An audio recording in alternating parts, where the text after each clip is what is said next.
It's JK Arts, and I'm here with another installment in my Let's Draw series. And today I'll be drawing fictional characters, cosplaying as other fictional characters. And this idea has been spurred on because I'm about to go to a convention really soon in my state.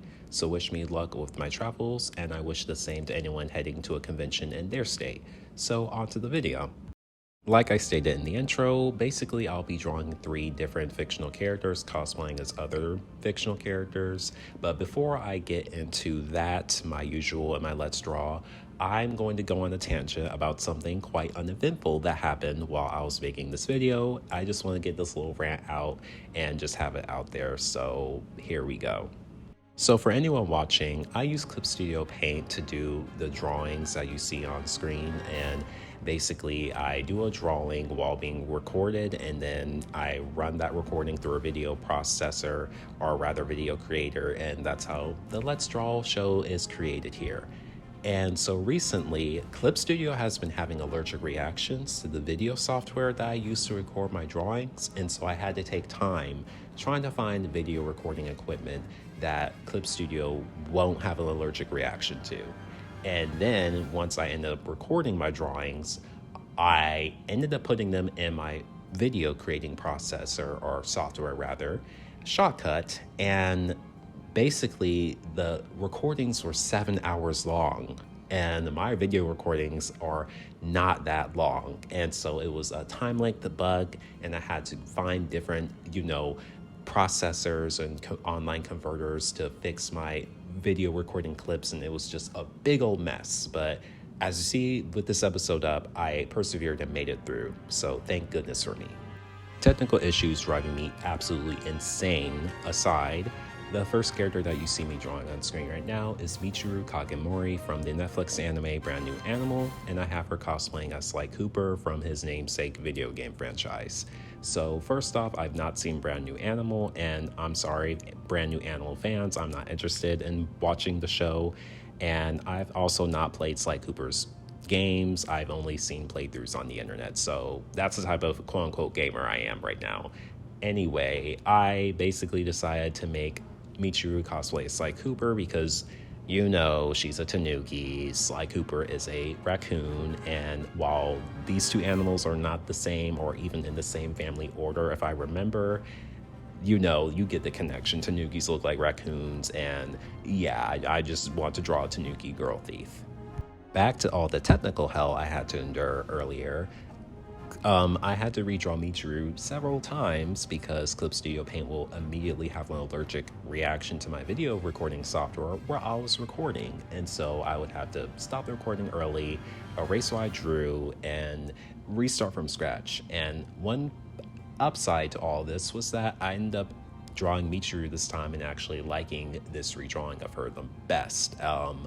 You tend to draw a lot better when your computer software is not glitching out on you constantly. And so I just have Michiru here in a stance that is very similar to some of the stances Sly Cooper has in his cover art or official art. And there's really not much to really say here. I didn't really change Michiru herself too much, and her Sly Cooper outfit really isn't really different beyond the brown tights that I have her wearing and some high heel extensions on the blue boots of Sly Cooper. But besides that, she's pretty much one-to-one in terms of his costume, and in terms of her actual physical appearance, that's also not changed either. To end off here, I don't think BNA is a super popular anime series, especially from Studio Trigger, but I know Michiru and her co-star Shiro are, and I'll let you guess why. This next character is going to be a glimpse to the type of anime I used to watch when I was a teenager, and this character is Rias Grimory. Rias Grimory comes from either the beloved, hated, or controversial anime series High School DD, and in this Let's Draw, I'm going to have her cosplay as a more beloved, less controversial character from the Darkstalker series, Morgan Ainsland. So you see, I have one demon lady cosplaying as another demon lady. You see where I'm going with this drawing? Anyway, there's not much to say about the drawing itself because Rias is just cosplaying as Morgan, with the Morgan costume being adjusted color scheme wise because Rias has very long red hair instead of very long green hair.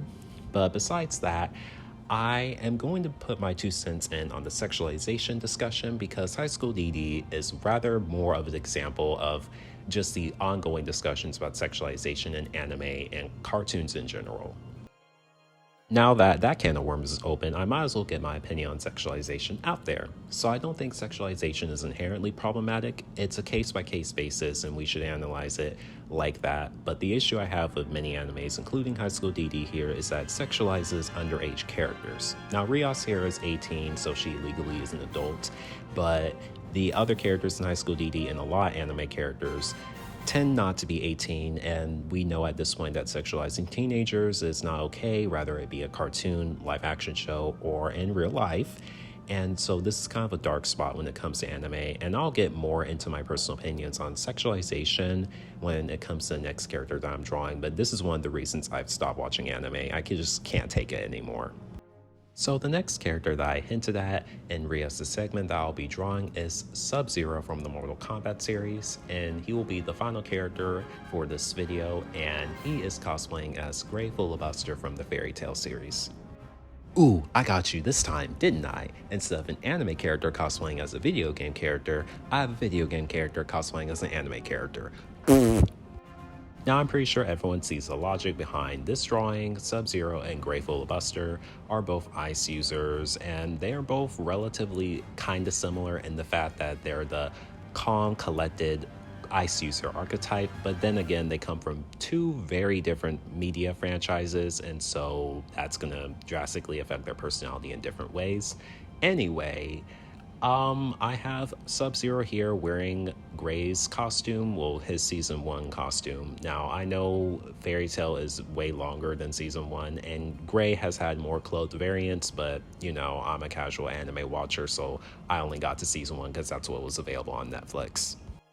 Now, Sub-Zero here is not wearing much in this drawing because the character Gray Filibuster does not wear much in his original anime, at least as far as season 1, I'm pretty sure, and I've seen that he puts on more clothes as the show goes on, but for those who are unaware, Gray Filibuster is an ice mage, and basically having to work with ice and learning the ice magical arts has basically made him cold-natured, and so when he goes into warmer areas, he gets hot very easily, and his solution to that problem?